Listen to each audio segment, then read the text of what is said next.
झारखंडी भाषा खतियान संघर्ष समिति अब पूरी तरह से एक राजनीतिक पार्टी के रूप में स्वरूप ले रही है और इसी बीच जयराम महतो लगातार जन भावनाओं से जुड़े हुए मुद्दों पर आगे आ रहे हैं, मुखर हो रहे हैं और तमाम जगहों पर जो इनकी जनसभाएं हो रही हैं वहाँ पर एक बड़ा जनसैलाब देखने को मिल रहा है। कल की अगर बात करें तो निरसा में भी इसी तरह की जनसैलाब देखने को मिली, चाहे वह डुमरी का जनसभा हो, चाहे इससे पूर्व जो बलियापुर में जो सभा हुई थी, इन तमाम जगहों पर हज़ारों की संख्या में जिस तरह से लोगों ने अपना सहयोग दिया इनको, हम इनसे जानते हैं कि झारखंड की राजनीति किस तरह से इस पर करवट लेने की ओर है और कैसा माहौल बनता दिख रहा है झारखंड में।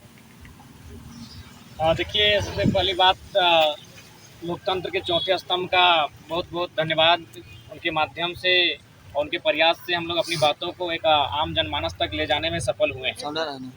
जब हम लोग आंदोलन कर रहे थे तो उस समय हमें लगा कि हम लोग आंदोलन तक ही सीमित रहेंगे और संभव ही हम लोग ने भी यही सोचा था।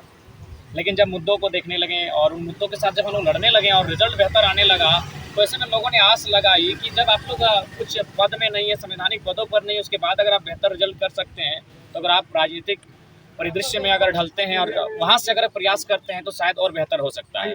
उसी क्रम में जनता की राय को हमने सर्वोपरि मानते हुए और हम लोगों ने डिसीजन लिया कि हमें इलेक्ट्रल पॉलिटिक्स में अपने कदम बढ़ाने चाहिए और उसी दिशा में हम लोग आगे बढ़े हैं। बलियापुर का जो अधिवेशन हुआ उसके माध्यम से बाकायदा हम लोगों ने घोषणा भी किया कि हम लोग इलेक्ट्रल पॉलिटिक्स की ओर बढ़ेंगे और साथ ही साथ हमारे निशाने पर अब लोकसभा चुनाव भी रहेगा। इस पर सवाल उठता है कि लोकसभा चुनाव क्यों, आपकी लड़ाई तो राज्य सरकार से थी, आप तो राज्य को सुधारना चाहते हैं। तो मेरा मानना है कि लोकसभा इसलिए भी सदन में हमारी आवाज़ को रखने वाला कोई नहीं है। आज अगर धनबाद लोकसभा की बात करें तो यहाँ MPL आता है, यहीं आपका पंचायत डैम आता है, यहाँ ACC हर्ल के तमाम बड़े बड़े उद्योग स्थापित हैं। अगर आप बोकारो जाते हैं तो इलेक्ट्रो स्टील वेदांता है, डालमिया है, BSL का मुद्दा है। आज जो 50 सालों से लगातार विस्थापित लोग संघर्ष कर रहे हैं, तो मेरा मानना है कि अगर आज कोई आवाज़ को सदन पे नहीं रखता है, क्योंकि आज भी सदन में आवाज़ को रखने वाला कोई नहीं है, तो आने वाले 20 वर्षों में झारखंड के बहुत बड़ी आबादी विस्थापित हो जाएगी। इसलिए झारखंड की जो समस्या है उन्हें अब दिल्ली में भी बेहतर तरीके से रखना होगा और इतनी बेहतर तरीके से रखना होगा ताकि लोगों को भी आभास हो कि वास्तव में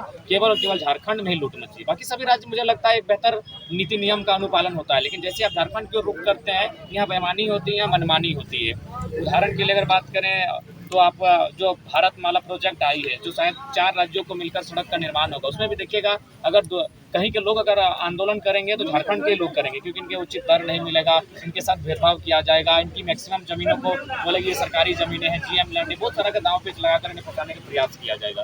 वैसे में हमारा इलेक्ट्रल पॉलिटिक्स में और संसद में जाना हमारा तय है, वहाँ हम लोग प्रयास करेंगे। मैंने साफ शब्दों में MP के चुनाव लड़ना हम लोग का तय है। और एक चीज़ जो अभी दिख रहा है, जिस तरह से JMM कई राजनीतिक पंडित बात करने लगे हैं कि आपके इस तरह से प्रखर रूप से आने से झामुमो और आजसू दोनों को ही नुकसान हो रहा है और भाजपा को फायदा हो रहा है। आप किस तरह से देख रहे हैं? नहीं, देखिए, मेरा मानना है कि भाजपा, हालांकि उनके पास जो बाहरी वोटर्स हैं, जो अवैध वोटर हम लोग समझ कहते हैं कि उनका दोनों राज्यों में वोटर्स हैं, तो वो उनको जाहिर सी बात है उनका सेंटिमेंट हमेशा सेंट्रल पार्टी के साथ ही जाता है।